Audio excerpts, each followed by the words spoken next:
The stars looked different in the Andromedan system. Jake Sullivan pressed his face against the small window of his ship and watched the twin suns cast strange purple shadows across the nearby planets. He had been flying patrol missions for 3 months now, but this part of space still amazed him. Back on Earth, people could only dream of seeing sights like this. His ship, the Nighthawk, was small and fast. It was perfect for the kind of work Jake did, flying alone through dangerous areas and watching for trouble. Today felt like any other day. The communication system crackled with routine messages from other human ships. Everything seemed normal. Jake was checking his fuel levels when his sensors started beeping. 3 large ships had just appeared on his screen. They were not human ships. The design was wrong, and they were much bigger than anything humans had built. Jake quickly turned down his ship's power and moved behind a large asteroid. He did not want to be seen. Through his telescope, Jake could see the ships more clearly. They were long and dark, with sharp edges that looked like weapons. These were Scorpion Empire ships. Jake had heard stories about the Scorpions, but he had never seen their ships before. They were supposed to be dangerous and cruel. What were they doing here in neutral space? More ships appeared. These ones were different, bright and beautiful, with smooth curves that seemed to glow with their own light. Jake recognized them from the diplomatic files he had studied. These were ethereal ships. The ethereals were known throughout the galaxy as peaceful people who rarely fought with anyone. Their ships moved like dancers, graceful and quiet. Something was wrong. The Scorpion ships were surrounding the ethereal vessels. This was not a friendly meeting. Jake watched as the Scorpion ships moved into attack positions. He wanted to help, but his small ship would be destroyed in seconds if he tried to fight. The attack came suddenly. Bright beams of energy shot out from the Scorpion ships and hit the ethereal vessels. The beautiful glowing ships tried to escape, but there were too many enemies. One by one, the ethereal ships were damaged or destroyed. Jake watched in horror as escape pods launched from the dying ships. The largest ethereal ship fought the longest. It had stronger shields and better weapons than the others. Jake could see it trying to protect the smaller ships and the escape pods. But even this ship could not fight forever. Finally, its shields failed, and the Scorpion ships surrounded it. Jake saw something that made his blood run cold. The Scorpions were not destroying this last ship. Instead, they were using special beams to pull it toward their largest vessel. They were capturing it. Jake knew that capture by the Scorpions was often worse than death. From his hiding place, Jake used his ship's sensors to record everything. He watched as armored Scorpion soldiers forced their way onto the ethereal ship. The battle inside must have been fierce, but it did not last long. Soon, the Scorpion soldiers came back out, carrying something between them. It was a person. Even from far away, Jake could see that this was no ordinary ethereal. The figure wore clothes that sparkled. With embedded gems and even unconscious, there was something special about the way she looked. Her silver hair seemed to glow, and her blue skin was brighter than other ethereals Jake had seen in pictures. Jake realized he was looking at someone very important. This had to be royalty, maybe even Princess Lyra Lee, the daughter of Queen Zalara. Jake had read about her in the diplomatic reports. She was known throughout the galaxy for her intelligence and her strong telepathic abilities. The Scorpions carried the princess onto their flagship. Jake watched as they secured her in some kind of containment device. Then, as quickly as they had come, the Scorpion ships activated their faster-than-light drives and disappeared. They left behind only wreckage and a few scattered escape pods. Jake waited for several minutes to make sure the Scorpions were really gone. Then he powered up his ship and flew toward the battle site. He picked up distress signals from the escape pods and began recording their locations so rescue ships could find them later. As he flew through the wreckage, Jake felt sick. The ethereal ships had been beautiful, works of art as much as vehicles. Now they were twisted metal and cooling plasma. He counted at least 40 escape pods, which meant many ethereals had survived. But their princess was gone, taken by the most dangerous enemies in this part of the galaxy. Jake knew he had to get this information back to his commanders immediately. The Scorpions had just committed an act of war by attacking ships in neutral space. More importantly, they had captured someone who could be very valuable to them. Princess Liralei's telepathic abilities were legendary. In the wrong hands, she could be forced to reveal military secrets or even turned into a weapon against her own people. He set course for Liberty Station, the nearest human outpost. As his ship jumped to faster-than-light speed, Jake could not stop thinking about what he had seen. The princess had looked so small and helpless as the Scorpion soldiers carried her away. Jake had always believed that humans should help others when they could, even if those others were different species. His mother had taught him that helping people was always the right thing to do. She had died when Jake was young, but he still remembered her words. "Good people help when others are in trouble," she had always said. "It does not matter if they are different from us." Jake pressed the communication button and began recording his report. Someone had to know what had happened here. Someone had to care that Princess Liralee was now a prisoner of the Scorpion Empire. As he spoke into the recorder, Jake made a promise to himself.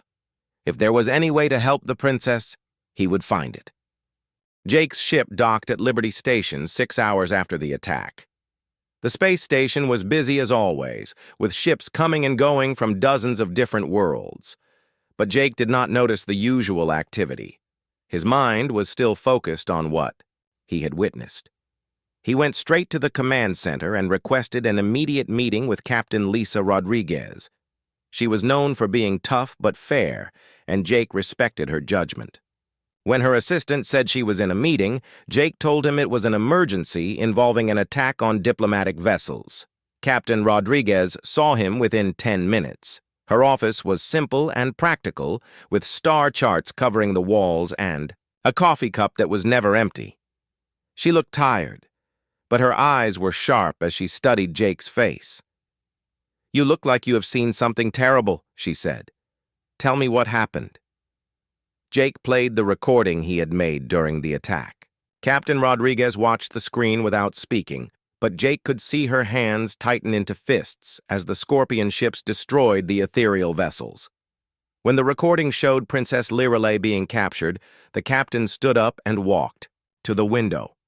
"This is bad," she said finally. "Very bad. The Scorpions have never been this bold before. Attacking ships in neutral space is an act of war." "What are we going to do?" Jake asked. Captain Rodriguez was quiet for a long time. Jake could see her thinking, weighing different options in her mind. Finally, she turned back to him.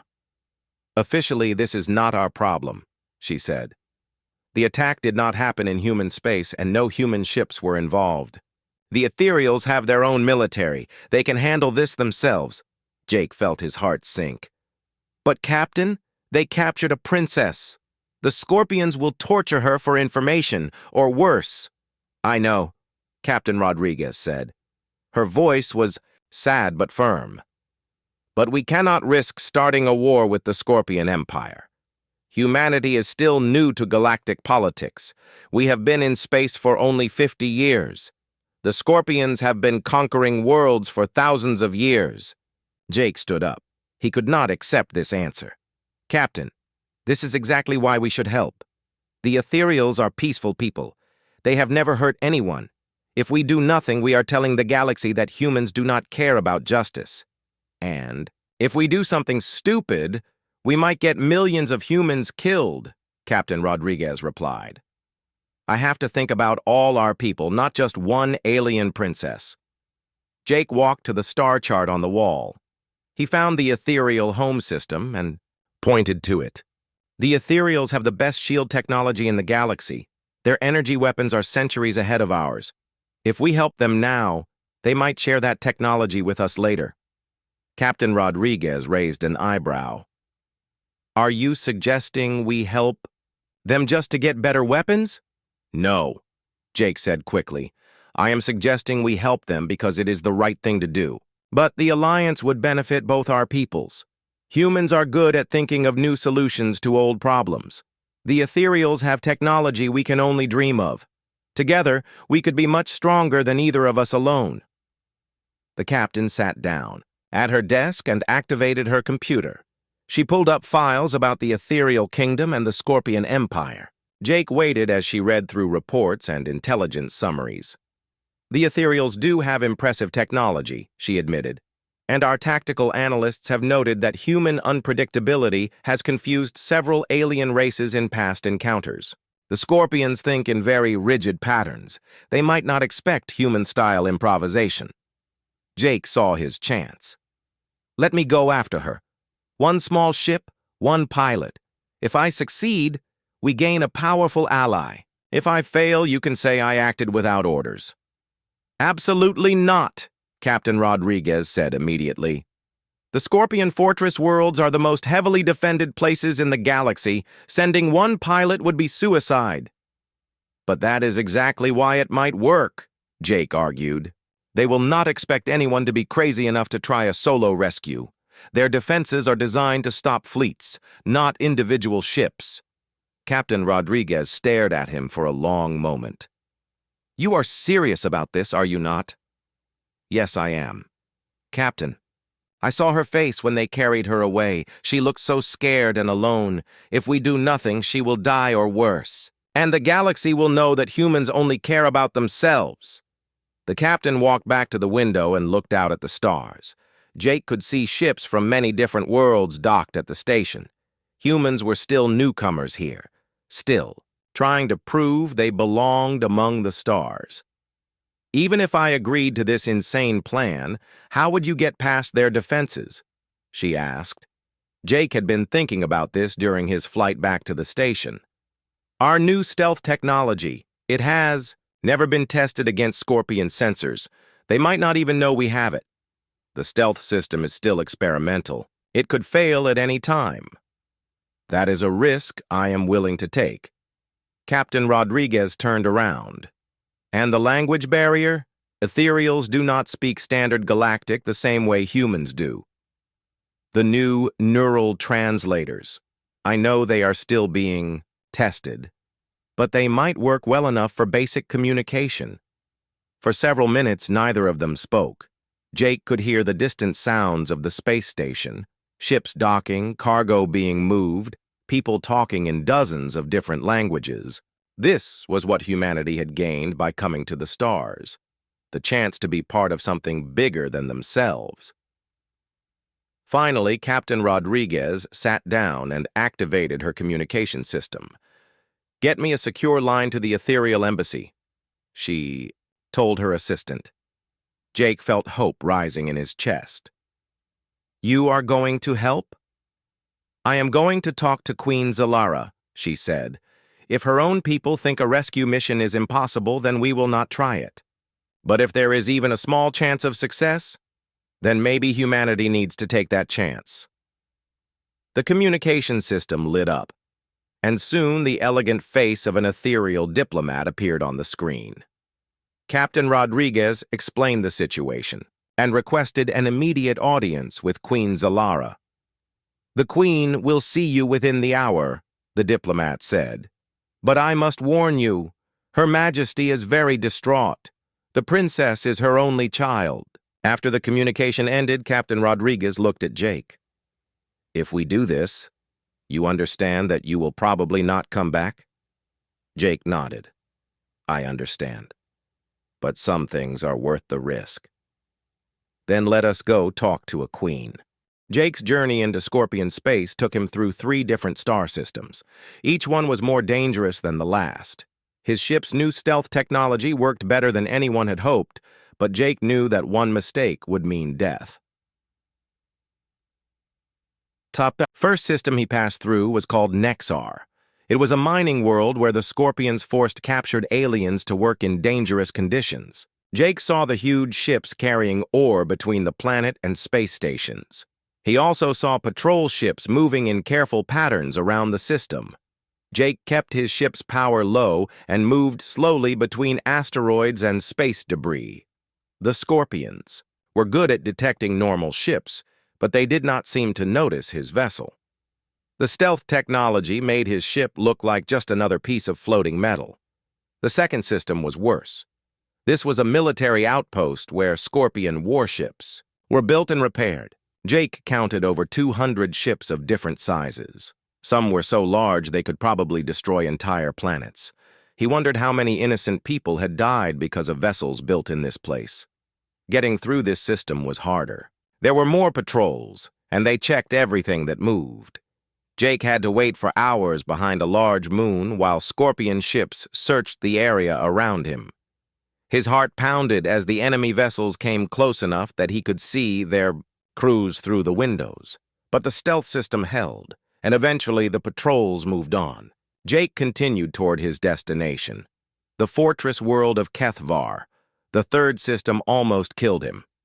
This was the outer defense ring around HFY, and it was filled with automated weapons platforms and sensor arrays. Jake's ship was scanned dozens of times as he slowly made his way through the maze of defenses. At one point, a massive sensor beam swept directly over his ship. Jake held his breath and prayed that the stealth technology would work. For several terrifying seconds, nothing happened.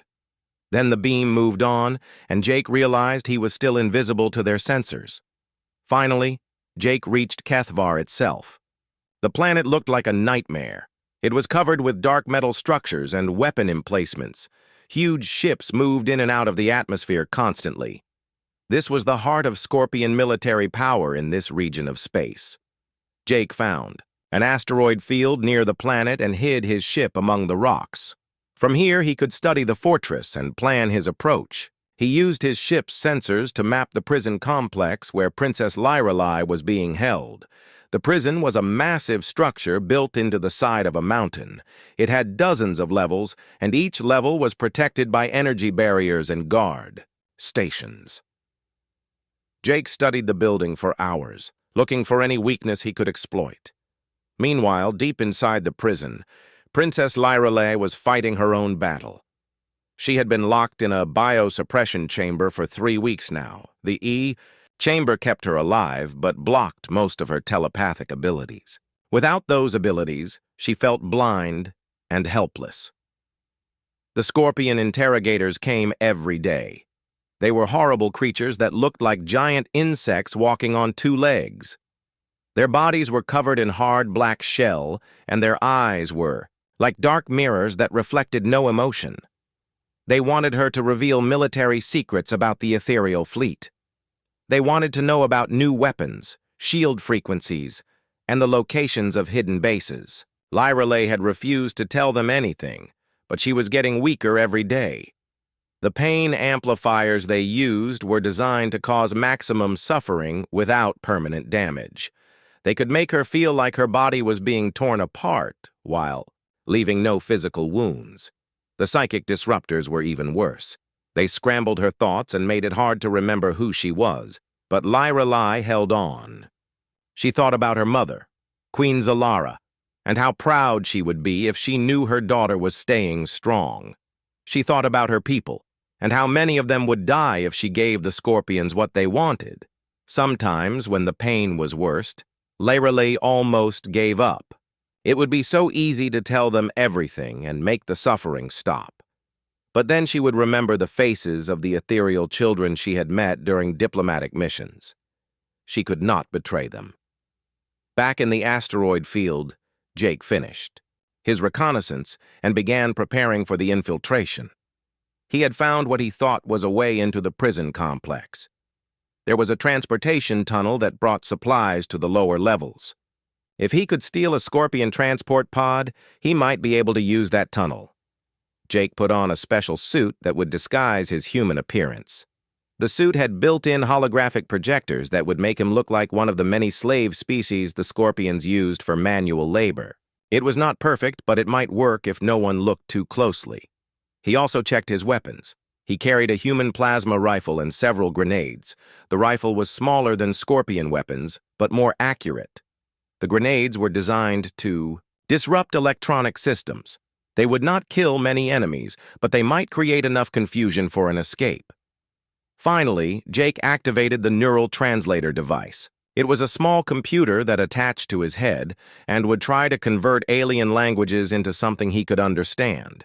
It had never been tested with Scorpion's speech, but it was his only hope of communicating if he was discovered. Jake launched his ship from the asteroid field and flew toward HFY. As he approached the planet, he saw a Scorpion transport convoy heading for the same destination. This was his chance. Moving carefully, Jake positioned his ship near the convoy. When one of the transport pods separated from the group to follow a different route, Jake followed it into the shadow of a large space station. There, hidden from sensors, he used his ship's tractor beam to grab the transport pod. The Scorpion pilot inside the pod never knew what hit him. Jake used a stun weapon to knock the creature unconscious, then quickly put on the alien's uniform. The uniform was too big and smelled terrible, but it would have to do. Jake programmed the transport pod to follow the supply route into the prison complex. As the pod descended toward the planet, he watched the massive fortress grow larger and larger. Soon, he would be inside the most dangerous place in Scorpion space. The supply tunnel was dark and filled with automated systems that moved cargo containers. Jake's transport pod joined a line of similar vehicles carrying food, equipment, and other supplies to different parts of the prison. As they moved deeper into the complex, Jake used his scanner to look for any sign of Princess Lyrelay. The scanner could detect ethereal life signs, but the signal was weak and confused by all the metal and energy barriers around them. Finally, Jake's scanner found what he was looking for. Somewhere above them, on one of the high-security levels, there was definitely an ethereal presence. The signal was faint, but it was there. Jake waited until his transport pod reached a cargo bay deep in the prison. Then he quietly left the vehicle and began making his way toward the upper levels. He had to move carefully. There were Scorpion guards everywhere, and his disguise would not fool them if they looked closely. The prison was even more horrible than Jake had imagined. He passed cells filled with prisoners from dozens of different alien species. Most of them looked like they had been there for years. Some were clearly dying from maltreatment and despair. Jake forced himself to keep moving. He could not help all these people, but maybe he could save one. Maybe he could save the princess and prove that humans were worthy allies for the peaceful peoples of the galaxy. As he climbed toward the high-security levels, Jake wondered if Princess Lyrelay was still alive. 3 weeks in Scorpion custody was a long time. But his scanner still showed the ethereal life sign, so there was still hope. Jake checked his weapons one more time and continued climbing. Soon, he would find out if his crazy plan had any chance of working. Jake reached the high-security level after climbing through maintenance tunnels for 2 hours. His body ached, and the stolen Scorpion uniform was soaked with sweat. But the scanner on his belt showed that the ethereal life sign was very close. Now. The corridor ahead of him was different from the lower levels. Here, the walls were covered with energy fields that could kill anyone who touched them. Guard stations were positioned every 50 feet, and heavily armed Scorpion soldiers patrolled constantly. Jake waited in a ventilation shaft and watched the guards for 30 minutes. He noticed that they moved in a very specific pattern. Scorpions were creatures that liked order and routine. They did the same thing at the same time every cycle. When the guards turned a corner, Jake quickly dropped from the ventilation shaft and ran to the nearest cell block. His scanner led him to a door marked with symbols he could not read, but the neural translator whispered in his ear that this was the bio-containment section. Through a small window, Jake saw her. Princess Lyrelay was floating in a clear cylinder, filled with blue liquid. Tubes connected to her arms and head monitored her vital signs. Her beautiful silver hair drifted around her face like she was underwater. The princess looked much thinner than in the diplomatic photos Jake had seen. Her blue skin was pale, and there were dark circles under her closed eyes. But she was alive, and that was what mattered. Jake studied the containment system. It was incredibly complex, with multiple layers of security. But Jake had spent years learning how different alien technologies worked. He thought he could understand enough to free her. The first problem was the alarm system. If he made any mistake, every guard in the prison would know exactly where he was. Jake used a small device from his toolkit to tap into the prison's computer network. It took him 15 minutes to find the right control circuits. Human computer. Systems were different from Scorpion technology. Where the aliens used rigid programming, humans had learned to make flexible systems that could adapt to new situations. Jake used this difference to his advantage, creating a small virus that would confuse the alarm system for exactly 10 minutes. When the virus activated, Jake went to work on the containment chamber. He had to be very careful. If he damaged the bus, life support systems, the princess could die. But Jake had studied ethereal biology during his flight to Kethavar. He knew what she needed to survive. First, he drained the biosuppression fluid from the chamber. Then he carefully removed the monitoring tubes from Princess Lyralei's body. Finally, he opened the chamber itself and caught the princess as she fell forward. For a moment, Jake thought she was dead. Princess Lyralei was completely limp, and her breathing was very shallow. But then her eyes opened, and she looked directly at him. "Who are you?" she whispered. Her voice was weak, but the neural translator let Jake understand her words. "My name is Jake Sullivan. I am human. I am here to rescue you." Princess Lyralei stared at him in confusion. "Human? But humans do not come to Scorpion space. It is too dangerous." "That is exactly why I am here," Jake said as he helped her sit up. They did not expect it. The princess tried to stand but almost fell. 3 weeks in the biosuppression chamber had left her very weak. Jake caught her and helped her stay upright. "Can you walk?" he asked. "I think so," she said. "But my telepathic abilities are still suppressed. I cannot sense danger coming." "Then, I will have to sense it for both of us," Jake said. He gave her a small weapon from his toolkit. "Do you know how to use this?" Princess Lyralei took the weapon and checked its power setting. "I have had combat training. I can fight if I need to." Jake checked his timer. The computer virus would stop working in 6 minutes. They had to get out of the high-security section before the alarm started working again. They moved through the corridors as quickly as Princess Lyralei's weakened condition allowed. Jake used his scanner to avoid the guard patrols, but he knew their luck could not last forever. They were almost to the maintenance tunnel when a Scorpion guard rounded the corner ahead of them. The creature saw them immediately and reached for its communication device. Jake shot the guard with his plasma rifle before it could call for help, but the sound of the weapon firing echoed through the corridor. Other guards would investigate soon. "This way," Jake said, pulling Princess Lyralei toward a side passage. They ran through a maze of corridors and maintenance areas. Behind them, Jake could hear the sounds of pursuit. Scorpion soldiers were searching every room and checking every hiding place. Princess Lyralei was getting stronger as they moved. The biosuppression drugs were wearing off, and some of her natural abilities were returning. "I can sense them now," she said. "There are 12 guards following us, and more coming from the other direction," Jake thought quickly. The Scorpions were trying to surround them, using their superior numbers and knowledge of the prison layout. But Jake had studied their behavior during his approach to the planet. The Scorpions were good at working together, but they were not good at handling unexpected situations. "How many guards are in the group behind us?" Jake asked. 5, Princess Lyralei replied. Jake stopped and pulled out 2 of his electronic disruption grenades. "When I throw these, we are going to run toward the smaller group. Can you keep up?" "Yes," she said. "I am feeling better."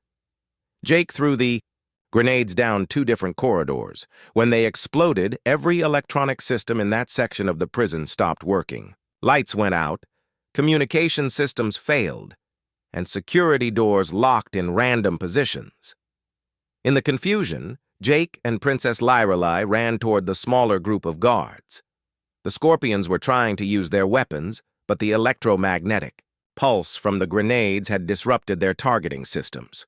Princess Lyrelei moved like a dancer, avoiding the clumsy shots from the confused guards. Her combat training showed as she used her weapon to disable 2 Scorpions without killing them. Jake took care of the other 3 with quick, accurate shots. They reached the cargo bay where Jake had left the stolen transport pod. But more guards were coming, and Jake knew the pod would not be fast enough to escape the prison's defenses. "My ship is hidden in the asteroid field," Jake explained as they climbed into the pod. "If we can reach it, we can get away." "The Scorpions have orbital defense platforms," Princess Lyrelei warned. "They will destroy any ship that tries to leave without permission." Jake smiled as he started the transport pod's engines. "They have never seen a human ship before. Our technology works differently than theirs." The pod launched from the cargo bay and flew toward the asteroid field. Behind them, Scorpion interceptor ships were already launching in pursuit. Jake pushed the pod's engines to maximum power, but he knew it would not be enough. They reached Jake's ship just as the first Scorpion interceptors entered the asteroid field. Jake quickly transferred Princess Lyrelei to his vessel and activated all of his ship's systems. "Hold on," he told her. "This is going to be rough."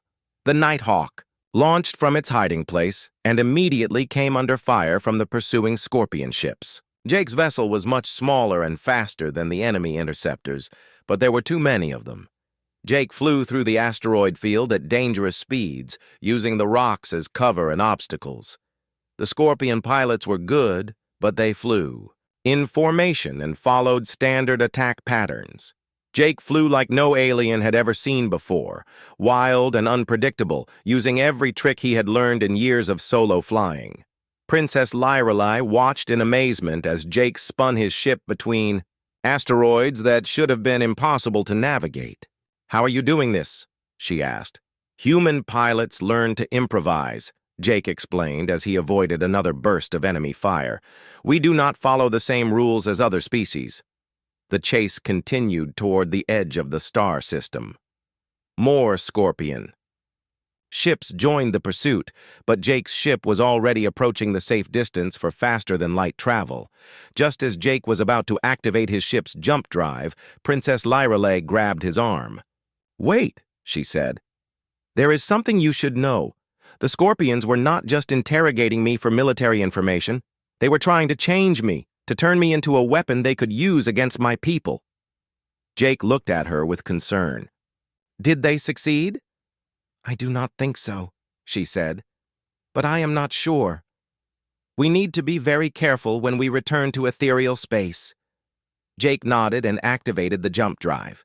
The stars stretched into lines, and they disappeared into faster-than-light travel. They were free, but their journey was not over yet. The journey to the ethereal homeworld of Luminara took 12 hours. During the flight, Princess Lyrelei slowly recovered her strength and her telepathic abilities. She told Jake about her capture and the terrible things the Scorpions had done. To her, "They tried to plant false memories in my mind," she explained. "Memories that would make me hate my own people and want to help the Scorpions instead. But I fought them every day, and I think I won." Jake listened carefully as she described the bio-suppression chamber and the interrogation sessions. He was amazed by her courage and strength. Most people would have broken under such treatment, but Princess Lyrelei had held on to who she was. "The worst part was not knowing if anyone would come for me," she said. "The Scorpions told me that my mother had already forgotten about me. They said the ethereal kingdom would not risk a war to save one person."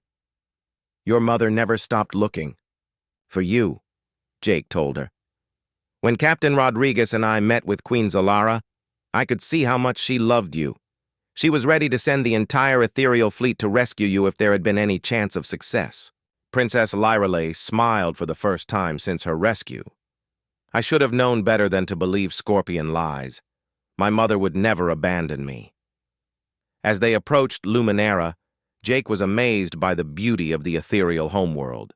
The planet glowed with a soft blue light that seemed to come from the cities themselves. Space stations orbited the world like jewels, connected by streams of light that carried ships and cargo between them. "It is beautiful," Jake said. "Wait until you see the surface," Princess Lyrelay replied. "Our cities are grown rather than built. They are living things that change with the seasons and the needs of our people." Jake received a communication from Ethereal Space Control asking him to identify himself. Princess Lyrelay took over the conversation, speaking in her own language. Jake watched as the voice on the other end became more and more excited. "They are telling everyone that I am alive," she explained to Jake. "The whole planet will know." Within minutes, Jake's ship was given immediate clearance to land at the Royal Spaceport. As they descended through the atmosphere, Jake could see crowds of ethereals gathering at the landing site. Word of the princess's return was spreading fast. The Royal Spaceport was unlike anything Jake had ever seen. It was made of what looked like living crystal that pulsed with gentle light. Gardens filled with strange and beautiful plants surrounded the landing platforms. Everything seemed to glow with its own inner light. Queen Zalara was waiting as Jake's ship touched down. She stood with a group of royal guards and advisors, but Jake could see that she only had eyes for her daughter. The queen's blue skin was brighter than usual, showing her excitement and relief. Jake opened the ship's airlock and helped Princess Lyrelay down the ramp. The princess was still weak from her ordeal, and Jake stayed close in case she needed support. For a moment, mother and daughter just looked at each other. Then Princess Lyrelay ran the last few steps and threw herself into her mother's arms. "Mom, I'm back! He saved me!" Princess Lyrelay said, her voice breaking with emotion. Queen Zalara held her daughter tightly, and Jake could see tears flowing down both their faces. The queen's bioluminescent skin flared brightly with joy and relief. Even the royal guards were wiping their eyes. "I thought I had lost you forever," Queen Zalara whispered. "When the reports came about the attack, I feared the worst." "I never lost hope," Princess Lyrelay replied. "I knew you would find a way to bring me home."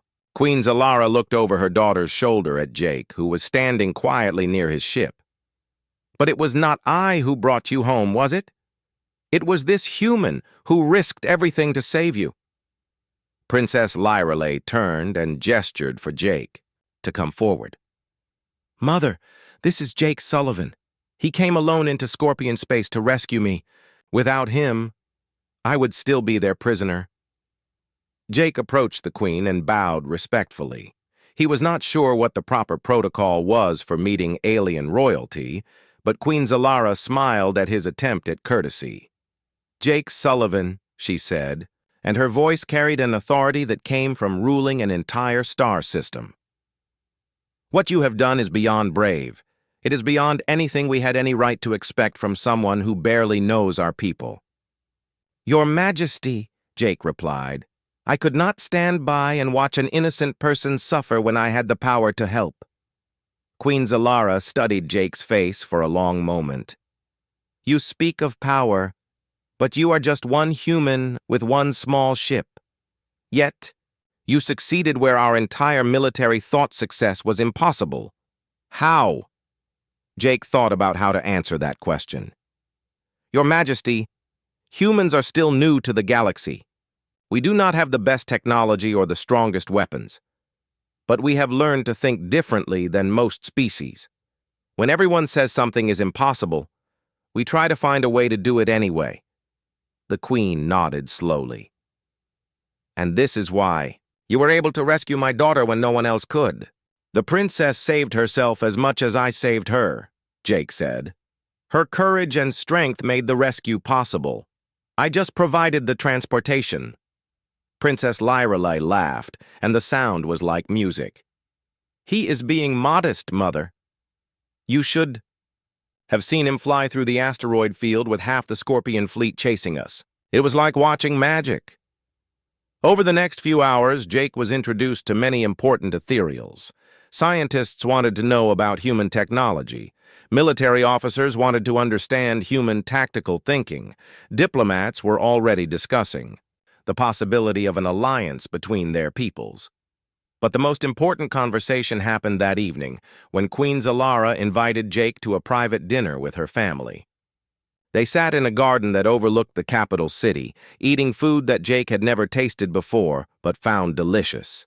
"Jake," the Queen said during the meal, "I want to offer you something that we have never offered to any outsider. I want to make you a guardian of stars." Princess Lyreley gasped. "Mother, that is the highest honor our people can give." "What does it mean?" Jake asked. "It means you are family," Queen Zalara explained. "It means you will always have a home here, and our people will always consider you one of us. But more than that, it means we want to make a formal alliance between humans and ethereals." Jake was quiet for a moment. This was much more than he had expected when he started his rescue mission. "Your Majesty, I am honored, but I am just one pilot. I cannot speak for all of humanity." "Perhaps not," the Queen said, "but you can speak for the kind of humans we want as allies. People who risk their lives to help others. People who see beyond the differences between species to the similarities that matter more." 3 days later, Captain Rodriguez arrived at Luminara with a full diplomatic team. The negotiations for the Human Ethereal Alliance took 2 weeks, but everyone knew the outcome was never in doubt. Princess Lyreley and Jake had already proven that the two species could work together. The signing ceremony was held in the same garden where Jake had dinner with the royal family. Representatives from dozens of other species came to witness the historic moment. Even some former enemies of both humans and ethereals attended, curious about this new alliance. Jake stood with Princess Lyreley as their leaders signed the formal treaty. He was wearing the uniform of a guardian of stars, which felt strange, but also right. He had come to space looking for adventure, but he had found something much more valuable: a purpose. "What will you do now?" Princess Lyreley asked him as they watched the ceremony. "Captain Rodriguez has offered me a position coordinating joint human-ethereal operations," Jake replied. "It seems that my experience with improvised tactics might be useful in training our combined forces." "The Scorpions will not give up easily," Princess Lyreley warned. "They will see this alliance as a threat to their empire." Jake smiled. "Then they will learn what humans mean when we say, 'the more the merrier.' We have been waiting for a good fight." Princess Lyreley laughed and put her hand on his shoulder. "I think the galaxy is about to become a very different place." 6 months later, when the Scorpion Empire launched a massive invasion fleet against both human and ethereal worlds, they discovered that Princess Lyreley was right. The combination of human tactical unpredictability and ethereal advanced technology proved to be unstoppable. Battle after battle, the Allied forces found solutions to problems that should have been impossible to solve. Jake commanded a mixed squadron of human and ethereal ships, and his unit became legendary throughout the galaxy. They were called the Impossible Squadron because they specialized in missions that everyone said could not be done. But Jake's proudest moment came when Princess Lyreley, now fully recovered and serving as a military advisor to her mother, told him something that meant more than any medal or promotion. "You know," she said after their latest victory against the Scorpions, "when I was in that prison, I thought I would never see home again. But you proved that sometimes impossible things happen when good people refuse to give up." Jake looked out at the stars, where human and ethereal ships flew together as friends and allies. "I think my mother would be proud," he said quietly. "Why?" Princess Lyreley asked. "She always told me that good people help when others are in trouble. I think she would like knowing that her lesson helped bring two species together." Princess Lyrelay smiled. She sounds like she was a wise woman. She was,